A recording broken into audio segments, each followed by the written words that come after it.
বিসমিল্লাহির রহমানির রহিম। আসসালামু আলাইকুম। টিউটোরিয়াল হোম চ্যানেলের পক্ষ থেকে তোমাদেরকে জানাই আমার আন্তরিক শুভেচ্ছা ও অভিনন্দন। হ্যালো ডিয়ার স্টুডেন্ট, তোমরা কেমন আছো?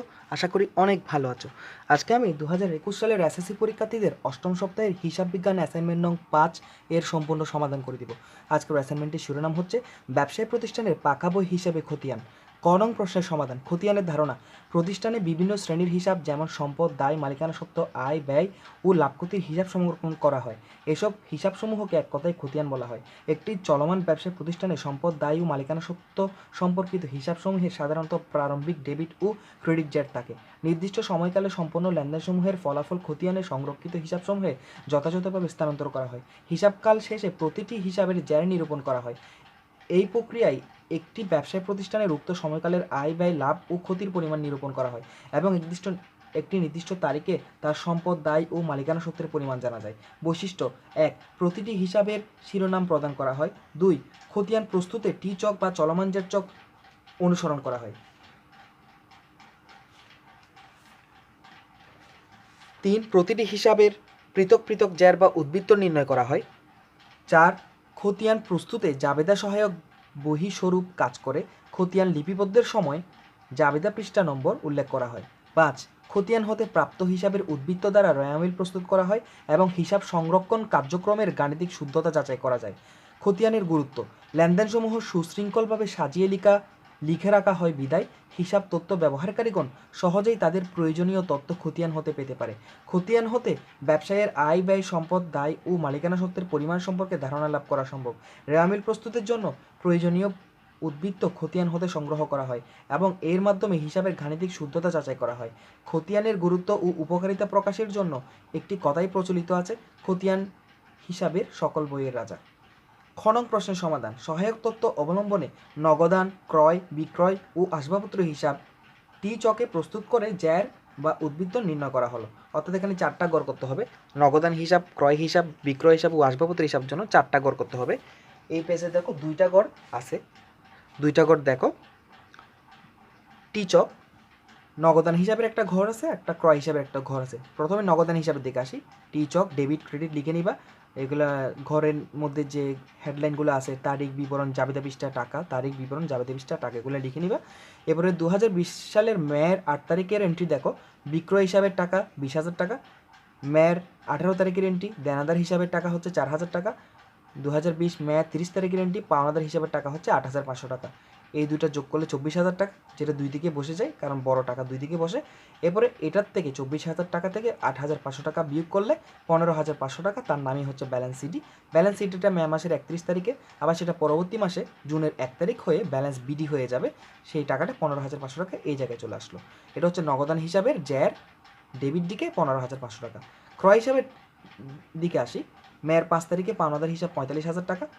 মের 15 তারিখে উত্তোলন হিসাব 5,200 টাকা। 45,000 টাকা দুই দিকে বসে দিলাম। এরপরে 45,000 টাকা থেকে 5,200 টাকা বাদ দিলে 39,800 টাকা, যেটার নাম হচ্ছে ব্যালেন্স সিডি 31 তারিখে। সেটা আবার পরবর্তী মাসে জুনের 31 তারিখে ব্যালেন্স বিডি হয়ে যাবে। 39,800 টাকা এদিকে চলে আসবে। অর্থাৎ ক্রয় হিসাবে ডেবিট জের 39,800 টাকা। এর পরবর্তী বিক্রয় হিসাব 2020 সালের মের 31 তারিখে, 2020 সালের মের 8 তারিখে ব্যাংক হিসাব 30,000 টাকা এবং নগদান হিসাব 20,000 টাকা। দুইটা যোগ করে 50,000 টাকা, যেটা দুই দিকে বসে দিলাম। তো 50,000 টাকা এদিকে কোনো টাকাই নেই, এই জন্য এদিকে ব্যালেন্স সিটে 50,000 টাকা বসে গেল। তাহলে ব্যালেন্স সিটে 31 তারিখে, যেটা জুন মাসের 1 তারিখে এসে ব্যালেন্স পিডি হয়ে যাবে, সেটা হচ্ছে 50,000 টাকা। আসবাবপত্র হিসাব দেখো। আসবাবপত্র হিসাবের মধ্যে মের 13 তারিখে ব্যাংক হিসাব 25,000 টাকা, আর এদিকে জুন মাসের 25,000 টাকা দুই দিকে বসে গেল এবং জুন মাসের 1 তারিখে ব্যালেন্স সিডি হয়ে গেল 25,000 টাকা, যেটা পরবর্তী জুন মাসের 1 তারিখে হয়ে যাবে ব্যালেন্স বিডি 25,000 টাকা। এর পরবর্তী এটা আসলে জুন 31, এটা জুন 1 না, এটা মে মাসের 31 তারিখ হবে। মে মাসের 31 তারিখ, 31 তারিখ ব্যালেন্স সিডি হবে। ব্যালেন্স সিডি 25,000 টাকা, যেটা পরবর্তী জুন মাসের 1 তারিখে ব্যালেন্স বিডি হয়ে যাবে। এর পরবর্তী গ নং প্রশ্নের সমাধান। সহায়ক তথ্য অবলম্বনে দেনাদার পাওনাদার ব্যাংক ও উত্তোলন হিসাব চলমান যাচ্ছকে প্রস্তুত করে যা নির্ণয় করা হলো। দেনাদার হিসাবের কোড নাম্বার হেডলাইনগুলো আমি লিখে নিয়েছি। তারিখ, বিবরণ, জাবেদা পৃষ্ঠা, ডেবিট টাকা, ক্রেডিট টাকা, উদ্বৃত্ত জ্যার, ডেবিট, ক্রেডিট। মেয়ের 18 তারিখে নগদান হিসাবের ক্রেডিট জ্যার হচ্ছে 4,000, উদ্বৃত্তের করে 4,000। পাওনাদার হিসাবের মধ্যে মেয়ের 5 তারিখে ক্রয় হিসাবের টাকা হচ্ছে ক্রেডিট দিকে 45,000 টাকা, আবার উদ্বৃত্তের ক্রেডিট দিকে 45,000 টাকা। মেয়ের 30 তারিখে নগদান হিসাবের ডেবিট দিকে হচ্ছে 8,500 টাকা, ওইদিকে 45,000 টাকা থেকে 8,500 টাকা বিয়োগ করলে 34,500 টাকা। ব্যাংক হিসাব, মেয়ের 8 তারিখে বিক্রয় হিসাব ডেবিট দিকে 30,000 টাকা, উদ্বৃত্তের করে ডেবিট দিকে 30,000 টাকা। মেয়ের 13 তারিখে আসবাবপত্র হিসাব ক্রেডিট দিকে 25,000 টাকা এবং উদ্বৃত্তের 30,000 টাকা থেকে 25,000 টাকা বিয়োগ করলে আর থাকে 5,000 টাকা। উত্তোলন হিসাবের দিকে আসি। উত্তোলন হিসাব, মেয়ের 15 তারিখে ক্রয় হিসাব ডেবিট দিকে 5,200 টাকা এবং উদ্বৃত্তের করে ডেবিট দিকে 5,200 টাকা। এই হলো গ নং প্রশ্নের সমাধান। এরপরে আসি ঘ নং প্রশ্নের সমাধানের দিকে। ঘ নং প্রশ্নের সমাধান।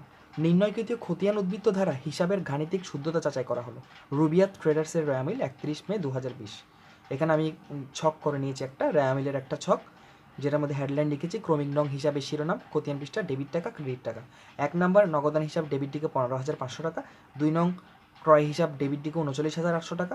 3 নম্বর হচ্ছে বিক্রয় হিসাব ক্রেডিট দিকে 50,000 টাকা। 4 নম্বর আসবাবপত্র হিসাব ডেবিট দিকে 25,000 টাকা।